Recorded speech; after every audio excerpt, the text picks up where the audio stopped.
তুমি কথা কম বলো মহারানী। আমার সিদ্ধান্তই চূড়ান্ত সিদ্ধান্ত। আমি তোমাকে ওই শিবচরেই পাঠাবো। দরকার হয় শিবচরের সকলকে হত্যা করে ফেলো, তবুও পাঠাবো। দাঁড়াও নাগিন, আমি তোমাকে সাহায্য করছি। এই বলে নাগরাজ বাসুকি গাছের ডালটি নাগিনীর উপর থেকে সরিয়ে নিল, আর কাল নাগিনীর বাচ্চাকে সাথে নিয়ে সে বাড়ির দিকে রওনা হলো। কাকটা যেন এই অলক্ষিনী ডাক ডাকছে।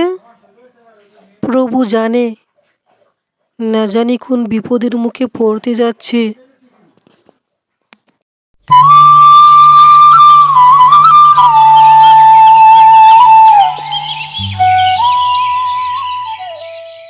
এই অলক্ষিণী কাক, যা এখান থেকে। এমনিতেই আমাদের বিপদ কাছে না, আর তুই এভাবে সারাক্ষণ দেখিয়ে যাচ্ছিস।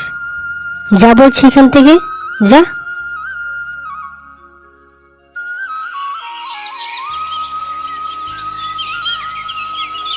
ওগো, তুমি আসছো? আচ্ছা বলো, রাজা তোমাকে কি বলেছে? কি গো, কথা বলছো না কেন? কি হয়েছে তোমার? মুখটা এরকম ভার লাগছে কেন? আর ওই তোমার পিছনে আবার কে? ওকে তো আমি চিনতে পারলাম না।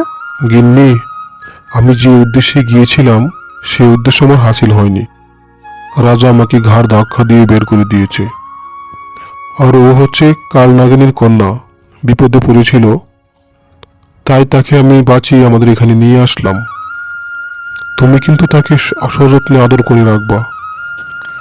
তা নিয়ে তোমার ভাবতে হবে না, তাকে আমি আদর করেই রাখবো। মা, তুমি আমার কাছে আসো তো। আজ থেকে তুমি আমার মেয়ের মতো এখানে থাকবে। হ্যাঁ মা, আমি আপনাদের পাশে থাকবো, আপনাদের সুখ দুঃখ ভাগ করে নেব। আচ্ছা যাও সুরেলা, ওকে নিয়ে ভিতরে যাও। বাসুকি তখন সকল নাগনাগীদেরকে নিয়ে মিটিংয়ে বসলো, আর মিটিংয়ে পচুনাগ বলতে লাগলো, নাগরাজ, ওরা হয়তো আমাদের শান্তিতে থাকতে দেবে না।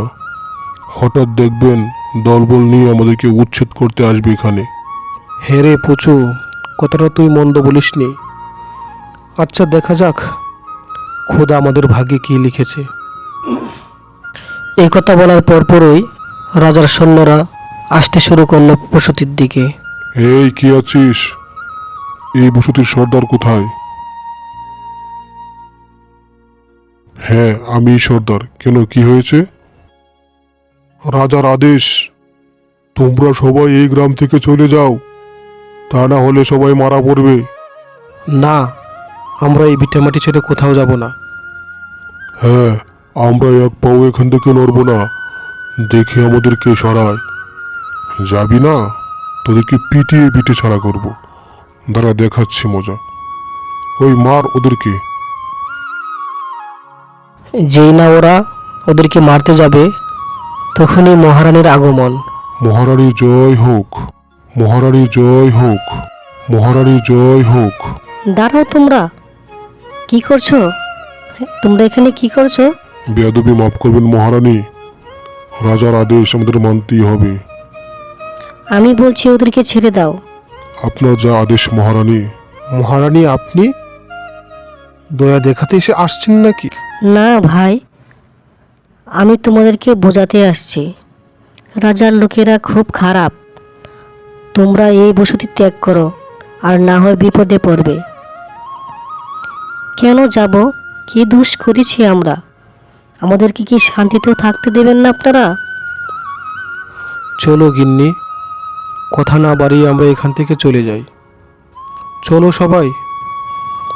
এই কথা বলে নাগরাজ বাসুকি সবাইকে নিয়ে বসতি ত্যাগ করল। নাগরাজ বাসুকি সুরেলাকে নিয়ে হাঁটতে হাঁটতে একটা নদীর ধার দিয়ে যাচ্ছে। তখনই সুরেলা বলতে লাগলো, আমি আর হাঁটতে পারছি না নাগরাজ, পাগুলো যেন ভেঙে যাচ্ছে। ধৈর্য ধরো গিন্নি, আমরা ওই সামনের নদীর পাশে আশ্রয় নিব।